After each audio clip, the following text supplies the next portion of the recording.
ಮುಖ್ಯಮಂತ್ರಿ ಯಡಿಯೂರಪ್ಪನವರಿಗೆ ಒಂದರ ಮೇಲೆ ಒಂದರಂತ ಟೆನ್ಷನ್ ಮೇಲೆ ಟೆನ್ಷನ್ ಎದುರಾಗ್ತಾನೆ ಇದೆ. ಅನರ್ಹ ಶಾಸಕರ ಕ್ಷೇತ್ರಗಳಿಂದಲೇ ಬಿಗ್ ಟೆನ್ಷನ್ ಅವರಿಗೆ ಎದುರಾಗ್ತಾ ಇರುವಂತದ್ದು. ಅತೃಪ್ತರ ಸಮಾಧಾನ ಯತ್ನಕ್ಕೆ ಕೈ ಹಾಕಿ ಈಗ ಟೆನ್ಷನ್ ಶುರುವಾಗಿರುವಂತದ್ದು. ನಿಮಗೂ ಕೂಡ ಗೊತ್ತಿದೆ, ಅತೃಪ್ತರ ಸಮಾಧಾನ ಪಡಿಸಲಿಕ್ಕೆ ಯಾವ ರೀತಿಯಾದಂತಹ ಒಂದು ಸ್ಟ್ರಾಟಜಿಯನ್ನ ಪ್ಲಾನ್ ಅನ್ನ ರೂಪಿಸಿದ್ರು ಯಡಿಯೂರಪ್ಪನವರು ಅಂತ 8 ಜನರಿಗೆ ನಿಗಮ ಮಂಡಳಿಗಳಲ್ಲಿ ಅವರು ಸ್ಥಾನವನ್ನ ಕಲ್ಪಿಸಿಕೊಟ್ಟಿದ್ರು. 8 ಕ್ಷೇತ್ರಗಳ 8 ಅತೃಪ್ತರಿಗೆ ನಿಗಮ ಮಂಡಳಿ ಹಂಚಿಕೆಯನ್ನ ಮಾಡಿದ್ರು ಬಿಎಸ್ವೈ. 8 ಅತೃಪ್ತರ ಪೈಕಿ ಉತ್ತರ ಕನ್ನಡ ಮಸ್ಕಿ ಕ್ಷೇತ್ರಗಳಲ್ಲಿ ಒಪ್ಪಿಗೆ ಸೂಚಿಸಿರೋದು ಬಿಟ್ರೆ ಇನ್ನ ಎಲ್ಲೂ ಕೂಡ ಒಪ್ಕೊಂಡಿಲ್ಲ.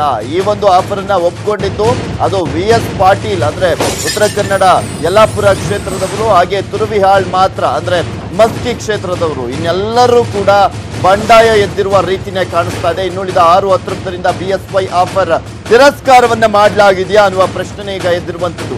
ಬೇಡ ಅಂತ ನೇರವಾಗಿ ಹೇಳಿದ್ದಾರೆ ಶರತ್ ಬಚ್ಚೇಗೌಡ. ಪ್ರೆಸ್ ಮೀಟ್ ಅನ್ನ ಕರೆದು ಅಲ್ಲಿ ನೇರವಾಗಿ ಹೇಳಿದ್ದಾರೆ, ಇದೆಲ್ಲ ಬೇಡ, ಟಿಕೆಟ್ ಕೊಡಿ ಅಂತ ಹೇಳ್ತಾ ಇದ್ದಾರೆ. ಮತ್ತೊಬ್ಬ ಮಾಜಿ ಶಾಸಕ ರಾಜು ಕಾಗೆ.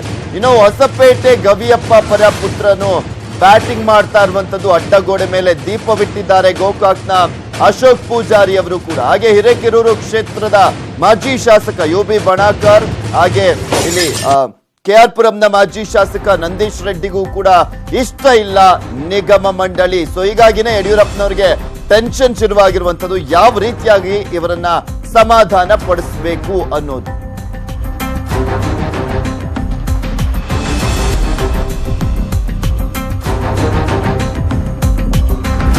ಯಡಿಯೂರಪ್ಪನವರು 17 ಕ್ಷೇತ್ರಗಳ ಒಂದು ಅತೃಪ್ತರಿಗೆ ಅಂದ್ರೆ ಅವರದ್ದೇ ಪಕ್ಷದ ಮಾಜಿ ಶಾಸಕರು ಅಥವಾ ಯಾರೆಲ್ಲ ಆಕಾಂಕ್ಷಿಗಳಾಗಿದ್ರು, ಟಿಕೆಟ್ ಆಕಾಂಕ್ಷಿಗಳು, ಅವರಿಗನ್ನ ಹೇಗಾದ್ರೂ ಮಾಡಿ ಸಮಾಧಾನ ಪಡಿಸಬೇಕು ಅಂತ ಸಾಕಷ್ಟು ಯತ್ನವನ್ನ ಮಾಡ್ತಾನೆ ಇದ್ದಾರೆ.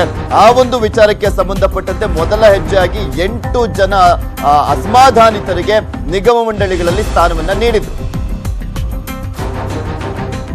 ಇದರಲ್ಲಿ ನನಗೆ ಟಿಕೆಟ್ ಕೊಡಿ, ಇಲ್ಲ ಕಾಂಗ್ರೆಸ್ಗೆ ಹೋಗ್ತೀನಿ, ನಿಗಮ ಮಂಡಳಿ ನನ್ನ ಯೋಗ್ಯತೆಗೆ ತಕ್ಕ ಸ್ಥಾನಮಾನ ಅಲ್ಲ, 4 ಬಾರಿ ಶಾಸಕನಾಗಿದ್ದಂತ ವ್ಯಕ್ತಿ ನಾನು ಅಂತ ಮಾಜಿ ಶಾಸಕ ರಾಜು ಕಾಗೆ ಅವರು ಹೇಳಿರುವಂತದ್ದು. ಒಬ್ಬ ಜಿಲ್ಲಾ ಪಂಚಾಯಿತಿ ಸದಸ್ಯರಿಗೆ ನೀಡೋ ಸ್ಥಾನಮಾನ ನನಗಂತೂ ಬೇಕಾಗಿಲ್ಲ ಅಂತ ಕಾಗವಾಡದ ಮಾಜಿ ಬಿಜೆಪಿಯ ಶಾಸಕ ರಾಜು ಕಾಗೆ ಅವರು ಮಾತನಾಡಿದ್ದಾರೆ.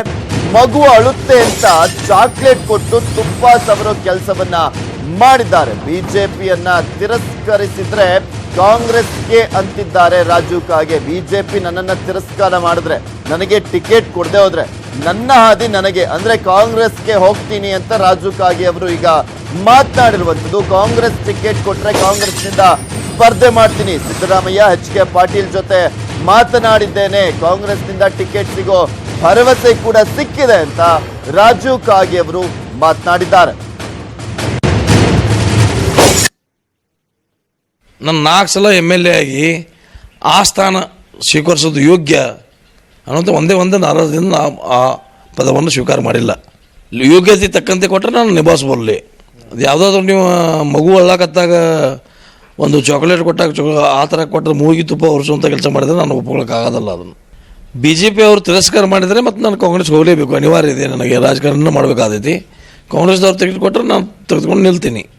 ಸಿದ್ದರಾಮಯ್ಯ ಹಿಡ್ಕೊಂಡ್ರು, HK ಪಾಟೀಲ್ ಹಿಡ್ಕೊಂಡು, MB ಪಾಟೀಲ್ರು, ಆಮೇಲೆ ಸತೀಶ್ ಜಾರಕಿಹೊಳಿ ಎಲ್ಲರಿಗೂ ಭೇಟಿಯಾಗಿ ಮಾತಾಡಿದ್ದೀನಿ.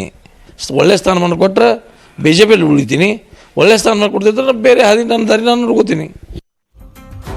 ಕಾಗವಾಡ ಕ್ಷೇತ್ರದ ಮಾಜಿ ಶಾಸಕ ಬಿಜೆಪಿ ಟಿಕೆಟ್ನ ಆಕಾಂಕ್ಷಿ ರಾಜು ಕಾಗೆ ಏನ್ ಹೇಳಿದ್ರು ಅನ್ನೋದನ್ನ ನೋಡಿದ್ರಿ. ಇನ್ನು ಉಳಿದಂತವ್ರು ಏನ್ ಹೇಳಿದ್ದಾರೆ ಅದ್ರ ಬಗ್ಗೆನೂ ಕೂಡ ತೋರಿಸ್ತೀವಿ. ಒಂದು ಚಿಕ್ಕ ಬ್ರೇಕ್ ಆದ್ಮೇಲೆ